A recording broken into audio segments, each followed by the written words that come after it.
حکومت په کارکردګۍ باندې خبرې وشوې، د پی ټی آی د یو ټرنز باندې خبرې وشوې. زه به شروع دا کم تازه یو ټرن چې اخیستل شوی دی، تاسو به کتلي چې 2 ورځې مخکې د امریکې په اخبار کې د نیویارک ټایمز کې یو خبر چاپ شوی دی چې د سی آی ای چیف راغلی دی په پاکستان کې اعلی شخصیتونو سره ملاقاتونه کړي دي او د بیسونو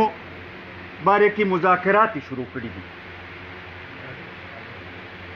اوس پورې خو دې حکومت وی چې مونږ هیڅ قسمه داسې دغه نه کوو. زه د دې میټینګ په وساطت سره د مرکزی حکومت نم او د پاکستان تحریک انصاف نم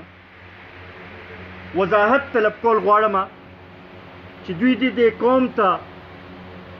د دې خبرې حقیقت ته واضح کړي چې آیا داسې ملاقاتونه شوي دي او که نه دي شوي، آیا داسې مذاکرات در پرده روان دي او که نه دي روان. دا د قوم ته مخامخ کول پکار دي او ښکاره کول پکار دي. اوسه پورې خو به د عمران خان دا وی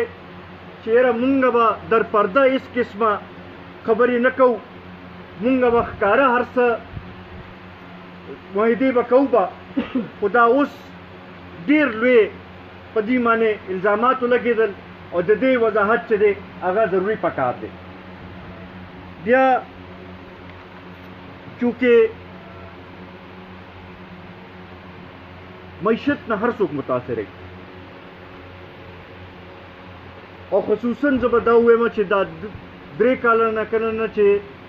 تحریک انصاف ته په ټول ملک کې حکومت حواله شوی دی، نو زمونږ معاشي حالات رس سره خرابېږي لګیا دي. دوی خو د 1 کروڑ نوکرو ورکولو خبره کړې وه، خو چې اوس معاشي ماهرینو سره خبره کوئ نو هغوی وایي چې په دې 3 کاله کې 85 لاک خلک چې دی هغه بېروزګاره شو. دوی د قرضونو نه انګېشتلو خبره کړې وه، د کشکول د ماتولو خبره یې کړې وه. او دا به م رایاد کړمه وزیر اعظم صاحب ته، سلیکټډ وزیر اعظم صاحب ته، چې ده خو د خودکشۍ حد پورې خبره کړې وه چې زه به خودکشي وکړم خو قرض به وانه خلم. خو د افسوس سره د حکومت د پالیسو په نتیجه کې 45,000 ارب ته زموږ قرضه ورسېده، 45,000 ارب ته. بیا د خو وی چې ما سره داسې ټیم موجود دی چې هغه ټولې پالیسۍ هغوی سره تیارې دي او خصوصا د معیشت باره کې به د وی چې موږ سره داسې کسان دي چې صرف ته کرسۍ ته رسېدل دي او د ملک معیشت به ټیک شي. اول یې اسد عمر راوستلو، 8 میاشتې هغه وزیر خزانه پاتې شو، بیا هغه لرې کوي چې یاره دی نه پوهېږي. د هغې نه پس ته حفیظ شیخ وزیر خزانه جوړ کړی شو. 2 کاله هغه IMF سرم شرطونه ومنل، په خلکو باندې بوجونه یې واچول، قرضې یې نورې واخیستلې، ټیکسونه یې خلکو باندې زیات کړل. ګرانۍ کې او خصوصا د خوردونوش د اشیا په کې ګرانۍ کې ټولو کې زیاته اضافه وشوه. بیا یې 2 کاله پس ته هغه لرې کو وایي چې یاره دی هم نه پوهېږي د ده پالیسۍ هم غلطې دي. بیا یو هفتې لپاره حماد اظهر وزیر خزانه جوړ کړو هغه هم لرې کړو هفتې پس ته چېره مونږ بل کس راولو اوس شوکت ترین راغی هر چا ته پته ده چې معاشي صورتحال رس تر رزه خرابېږي لګیا دي خو د میاشت نه که تاسو ګورئ نو یو نوې دغه شروع شو چې یاره سخت حالات تیر شو کمې سختۍ چې وي هغه مونږ وکتلې اوس ملک ته ترقۍ طرف ته روان شو د جي ډي پي غلط اعداد شمار یې ورکړل او دا یو تاثر ورکولو کوشش یې شروع کړو چې یاره معیشت ښه طرف ته روان شو زه یو دې موقع باندې یو سوال جوړیږي چې فرض که یو منټ لپاره موږ دا خبره ومنو چې زه معیشت لږ څه لږ ګزاره شوې دی نو بیا تاسو هغه حافظ شیخ ولې لرې کو ځکه چې دا نوې چې کم راغلی د ده خو لا میاشت نه ده شوې د ده لا پالیسۍ خو چې دی هغه لا ښکاره شوي هم نه دي پالیسۍ خو بیا د حافظ شیخ والا چلي لګیا دي نو که څه لږ ګزاره شوي نو بیا خو به د حافظ شیخ پالیسۍ ټیک وې نو بیا خو په کار نه و چې تاسو هغه لرې کړې وې خو تاسو په خپله هغه لرې کړو چې ناهیله او هغه په دغه نه پوهېږي نو مونږ په دې منطق نه پوهېږو چې تاسو څنګه دا وایه چې یاره معیشت ښه طرف ته روان شو په خپله دا اعتراف هم کوی چې یاره زمونږ د وزیر خزانه پالیسۍ ناکامې شوې او بل خواته وی چې معیشت هم ټیک شو نو دا دواړه خبرې په یو ځای چې دی دا نشي دغه کېدی د دې وضاحت پکار دی بلکې زه خو دا وایم چې چونکې دې وزیر خزانه چې دا کوم اوس شوکت ترین راغلی ده ووایي چې ملک کې که ګراني راغلې ده دا د تیر کم زمونږ وزارت خزانه باندې کم خلک چې ناست وو د هغوی د پالیسو په نتیجه کې راغلې ده نو پکار دا دی چې دا عمران خان چې دی دا د قوم نه معافي وغواړي چې د دې په پالیسو په نتیجه کې د قوم باندې دومره بوج اچولی شوی دی بیا ورسره بجټ را روان دی 3 یا 4 ورځو کې مونږ دا تمه لرو چې په دې کې به کم از کم په ټیکسونو کې به دوی کمې راولي د عوامو باندې بوج به کمی به دا بجلی بلونو چې کم ځای ته ورسېدل دا به راکموي د خوراکو د څیزونو دا کم قیمتونه د اوړو د چیني د غوړي کم ځای ته چې ورسېدل دا به راکموي د ملک دا قرضې چې دي دا به راکموي خو مونږ ته نه ښکاري چې ځکه چې یو طرف ته دا ویل کېږي چې مونږ د عوامو لپاره بجټ جوړو بل خواته وایي چې د IMF سره به مذاکرات کوو به او د هغوی په صلاح مشاورت سره به بجټ جوړو چې د IMF صلاح مشاورت سره بجټ شي نو بیا خو مونږ ته نه ښکاري چې پای کې به عوامو په مشکلاتو کې څه کمی راځي مونږ ورته دا ویل غواړو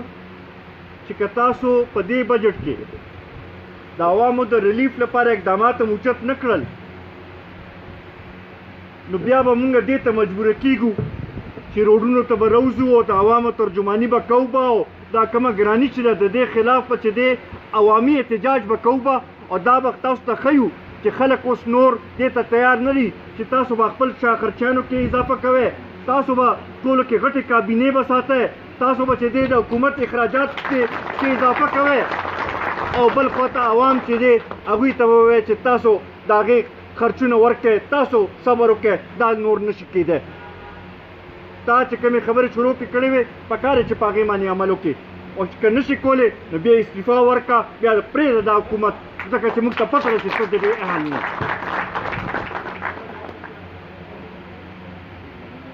عزتمندو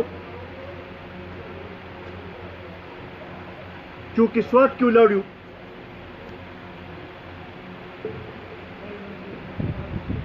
او نن سبا سوات کې د صوبایي حکومت یو ډېر لوی حصه ده بدقسمتۍ نه دا صوبایي حکومت خو چاته ښکاري نه. د افسوس سره ویل غواړي چې بعضې وخت کې داسې محسوس کېږي چې د ریموټ کنټرول نه اسلام آباد نه زمونږ صوبایي حکومت چلی لګیا دی. د ماخل میاشتې مې نه وزیر اعلی صاحب پسې غوسه موسه میلو شوې ده، نو لګیا دی چاپې وایي، کله وایي چې د ډي سي دفتر ته بیسې بدل کو لاړو او چاپه یې وواله، کله وایي چې د اکسایز په چیک پوسټ چاپه وواله. زه ورته دا ویل غواړم چې د وزیر اعلی دا کار نه چې هغه ځي او چاپې وایي.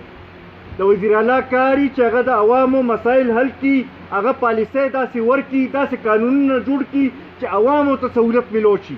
د هغې په دې باندې کارکردګي څوک نه شي ښیلی چې هغه لاړ شي او کله ډي سي دفتر کې ودرېږي او ډرامه کوي او تصویرونه وباسلې کېږي چې یاره هغه په ولاړ دی په لاین کې او چاپه وایي او د ډي سي دفتر کسان مونږ چې دی هغه سسپینډ کوو، یا د اکسایز چې دی د هغې چیک پوسټ خلک سسپینډ کوو. ته داسې اقدامات اوچت کړه چې عوام دا محسوس کړي چې صوبایي حکومت موجود دی. اوس پورې خو موږ نه په ګرانۍ په حوالې سره د صوبایي حکومت سره کارکردګي وکتله، نه موږ د ترقۍ په حوالې سره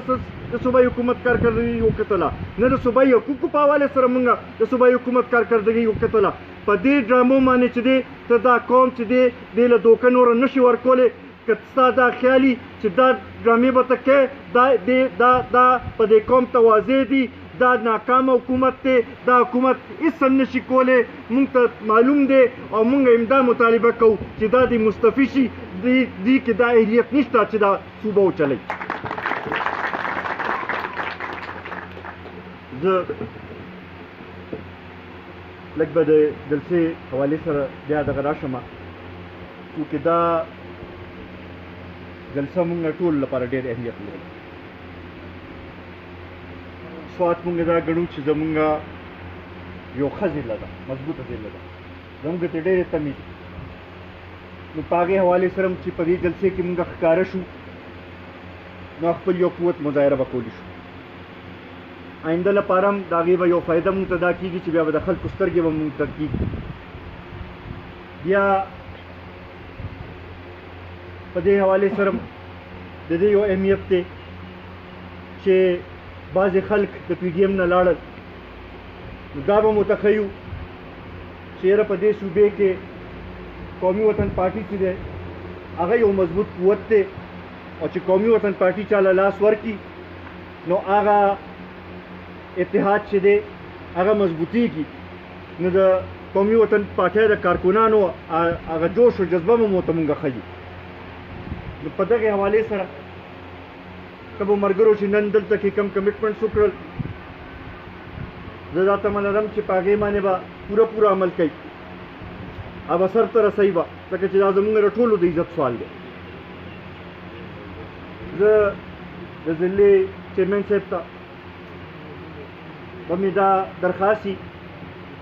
چې 2 کمیټې جوړې کړي، یو سیاسي کمیټې چې هغه مختلف